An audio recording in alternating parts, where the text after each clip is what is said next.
Well, everybody, there's an old bench that's on the side of my property, and my wife has been bugging me to get rid of it, actually trashing it, and I don't get that much for that kind of metal. So what I'm going to do is rebuild it. I'm going to show you how to rebuild a bench. Luckily, there's one piece of wood there that's the full length that I can use to actually measure this. If you don't have that, and you have a metal bar that goes across, you can add about 2 or 3 inches on the end of that, and that could be the length of your bar.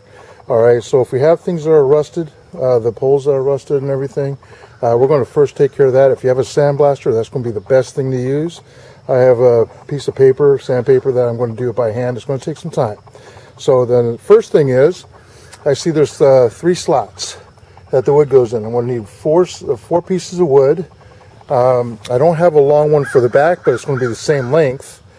Thinner pieces of wood, I'm going to need 3 of those. So, and first thing is measure them. All benches probably are different, so just measure yours. I'll give you the dimensions of mine. And it's going to take some time doing, but it's a good little hobby, good little project to do, and probably save you a couple of bucks. Depends how much the wood costs. So I went out and measured. All of them are 4 foot long. There's 7 pieces. And there's 4 pieces of 3 inch by 1 inch, and there's 4 pieces of that, 3 pieces of 2 inch by 1 inch. Now consider this: that 1 inch is literally a ½ inch, 3 inches is literally 2.5 inches, and 1 inch is literally 1.5 inches. Okay, so that's how they measure, and that's how they're bought, is going by those measurements. So time to go shopping. Well, I have to admit, at this price, it might be cheaper to buy a whole new bench. I don't know. $30.48, even with my military discount. I got 2 8-foot. Let's see, it's 1x3s, which is actually 2.5 inches. All right, and then I could break those down to get 4 foots out. Then I got 1 8-foot, 1x2, and then a 6-foot, which will give me 3 4-foot. That I need. So that covers all the required wood. Now this is poplar, which is a harder wood. I should not need any sealer to put stain on it.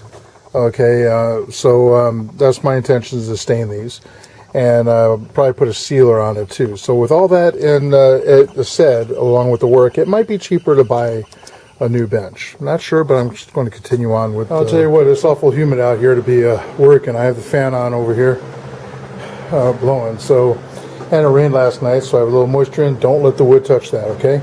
Just sand it down, cut up, set it down. I have all the parts I need. I want to show you some things. I used a 150 grit sandpaper for this. This is outdoor furniture, so it's no big deal. And you see right there where I took the tape off. That's where the price tag was. I'm going to try and get that in the glare for you so you can really see it good. It's right there. Make sure, it's going to be hard to get that out even with sandpaper, so make sure that's at the bottom. This is going to be the seat. So just turn it over. That's, when you mount it in, you're going to have that on the bottom. Believe me, when we stain, you'll see it. It'll stick out pretty good, and you will not miss it. Okay, so here, when you go put that on, just put that on. All right, and taking off this bottom pole here, that side came off pretty easy. But this side, trying to back it by, it looks like this smoothed it out, stripped it out there. This is kind of corroded on the inside too, right in there, but it looks all right. It looks like I might be able to salvage that with a wire brush and probably clean this guy up. So, be careful. You might have to use a pair of vice grips to hold it in place. That's okay, because we can sand it down. We're going to paint this all black anyway. So I'm not going to use the same bolts around there, so out of my pre-X, if I don't have them, I'm going to have to go out and buy them. But the cost is just going to keep running up. It's up to you if you want to do this. Like I said, it depends on the cost or sentimental value, or if you really don't like to throw things away and just do what I do, is rebuild. Now this nut was way down here, so what I did is I backed it off. It cleaned up the threads really good, and inside here is really nice too. Over here, I'm going to show you. Look how messed up it is right in there. That looks like rust or dirt. Okay, so I'm going to right here is where I backed it off. This is where it went on there. It looked like it was stripping out. So I brought it back. It looks like the threads are doing good. It cleaned up there. So now we're going to back it all the way off. I'll show you what it looks like when it's done. So basically what we did is we die cast our own pole. by doing that. That looks pretty nice, doesn't it? Nice thread. So all we got to do is clean it up, get rid of some of the rust. We're going to paint this thing black, sand it down along with the rest of it. I have to take the rest apart. As you can see over there, it's pretty stalled together. So I need to get all that hardware off. And like I said, I'm not using anything else around it. I may actually, if I have to buy hardware, I'm going to just get stainless steel. And so I don't have to worry about it rusting again. You know, I don't regret making this thing. I did for my chop saw up there. It's a miter saw, chop saw that I used on this.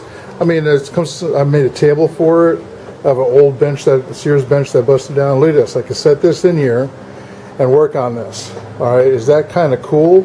Providing it has wood that holds to the bottom on that. And I'm going to have to use a sawzall to cut these bolts off. They're so rusted on, I can't get them off. I've used a power tool, I used a screwdriver, ratchet, the whole works. So I'm going to have somebody holding this thing still, and then holding the screw still, while I could probably do that with a sawzall, holding it and just staying in control. I don't want to ruin the cast iron that this is made out of, if that is indeed cast iron. So what a lot of fun this is. Yeah, that's what I like about challenging projects. I don't let anything beat me up. I'll just say it that way. How's that? Well, I got a couple of them off. That one, this one came off. These things would give me problems, but what you do is you take a screwdriver in there and just break them back to where you see the metal in between there, okay? And I have that one available, and that's free floating. So these are going to be easy to get off. That's going to be easy to get, okay? But if you don't have a sawzall, you can use a hacksaw like I have up against the wall over there. All right, it's just a lot more cumbersome with that guy. And since I have this already, it works out just fine. Well, there it is. That one's cleaned off, but you know something? There's something I didn't see. One by threes. 1, 2, 3, 4, and there's the fifth one. What a drag. I have to go back and get another 6-footer to cut down to 5. Didn't expect that at all. More of an expense. So at the very end, I'll put the grand total what I spent on this. Of course, you know, stain I probably already have, and tools I already have. So, hey, if anything, I'll show you how to do it. Well, I think I did a pretty good job sanding it down. You want to take a brush to it afterwards, get rid of all the dust and anything else that might be in there, cobwebs and all that. Don't take the primer off. All right. And what I'm getting ready to do is put some Rust-Oleum. This is actually for bumpers of cars, so it's black. It'll do just fine. All right, it's going to have some character too, because this has got to be cast iron. It can't be anything else. It can't be regular steel. It's just so hard to. The sandpaper was ripping because it's so coarse. All right, so do your best. Just rid as much of the rust as you can. I probably have to work on that a little bit more. Now you're going to take your 3-inch boards, and we're going to cut. We actually pre-measured the old boards where the holes were. So this is 2.5 inches wide. At 1 1/4 is where you're going to make a mark. That's the center of the board. Then we're going to come 1.5 inches down. All right, put our X, and that's where we're going to drill our hole on each side of each board. We're going to do that. It's the same one, same size. Okay, so I'm just going to do one here, and what I got is. What this turned out to be is a 1/4 inch, and I got stainless steel ones that'll fit right in there. And it's like, look at that, perfect fit. Nice tight fit, it's not wobbling, goes all the way through, and there it is. All right, go ahead and get rid of all the spurs. This is part of sanding, okay? We don't want to break all those free, so when we stain or seal, we don't have a problem with those spurs all over the place. So do the same thing on all sides of the 2.5 inch, 3-inch boards. They're the bottom ones that go down. I already painted these, and they actually came out pretty nice too.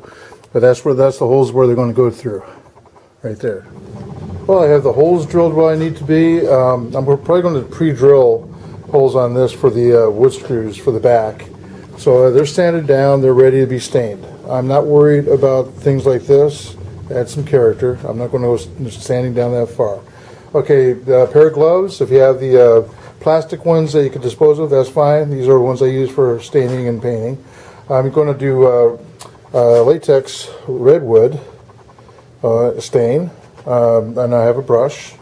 I have a couple of brushes, so I'm not worried about that. Then I'm going to put some polyurethane on it when it's all done. It takes 3 hours for this to dry on each side, 4 hours probably on each side. It takes this guy about 3 hours to dry. So I figured a couple of days doing this. Anything to open up, these are free.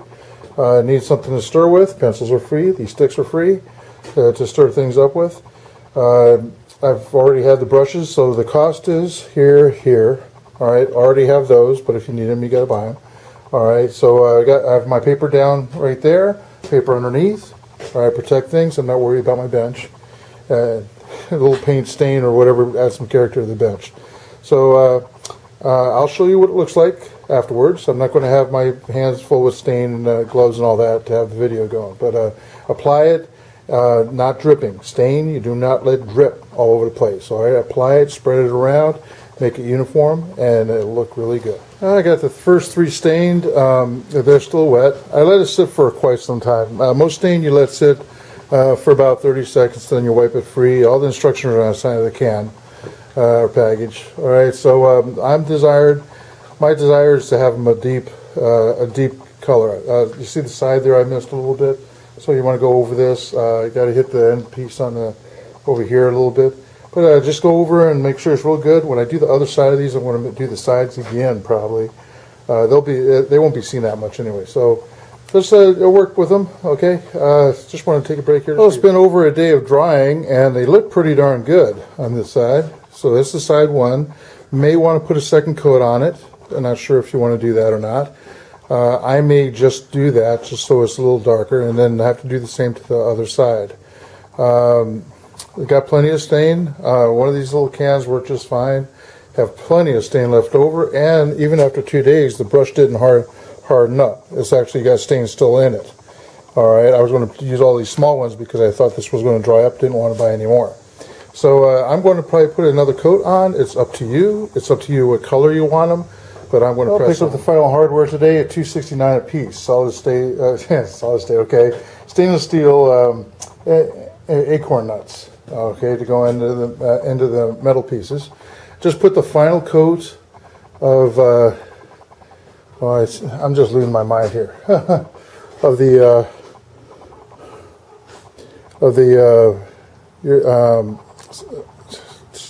indoor outdoor urethane. Anyway, I'm sorry for that. Bear with me, please. Going to let this dry overnight, 24 hours what they're saying, and we're going to start assembling.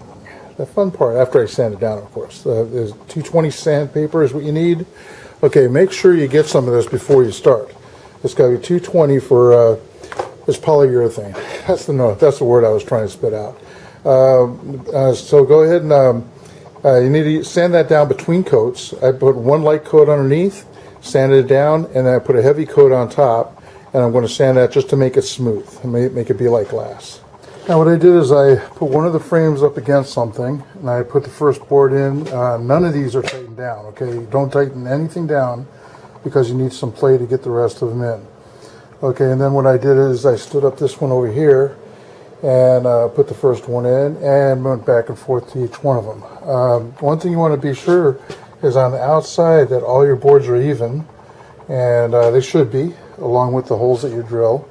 And once you get all these done, you can go ahead and tighten them down, and then work on the top boards. The top boards are going to have wood screws. They're the only screws I'm going to have on here that will corrode. I did get stainless steel for everything underneath, and the pole that goes underneath, and it's going to look really nice with this red, the nice redwood stain. Now do yourself a favor on the top rails in the back. Okay, because they don't come out as far as the ones on the bottom for some reason. They're same length. I don't know why they're not doing that. But in any case, make yourself some pilot holes for the screws. So make sure you got the right size one. I'm just using the leftover ones. So just do that. Make sure you do it. And these come in about 1 centimeter from the end. Because of the tension on the top, if you get the top one in first, the other two should go in just fine. Okay, so it's just a lot of tension, that's all. Oh, looking pretty sharp, doesn't it? Well, check this out. Now, I measured one of the complete pieces of wood, okay, with the measurements of the holes where the screws were, and they were 4 foot long. I measured it. I know I measured it right. But check out this. The center pole, the pole that goes underneath, won't fit all the way across. So obviously, I made all the wood too long.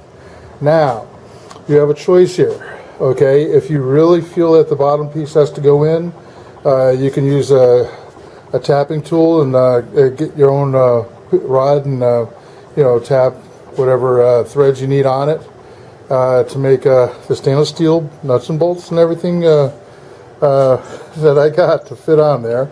I might just do that anyway and show you how to do it. But oh my goodness, this would mean that I would have to go through and cut each and every piece down, top and bottom, to shorten the whole thing to fit that pole in. So what do you think? Is it worth doing? I don't know. Well, I elected to cut the wood down. So I took about 2.5 inches off of all the pieces, and now the bar's on the bottom, and it's looking pretty darn good. Alright, so sorry for the goof up, and really hope you watch the whole thing before you get started. And by the way, I hooked up the pole underneath first, and then put all the pieces on.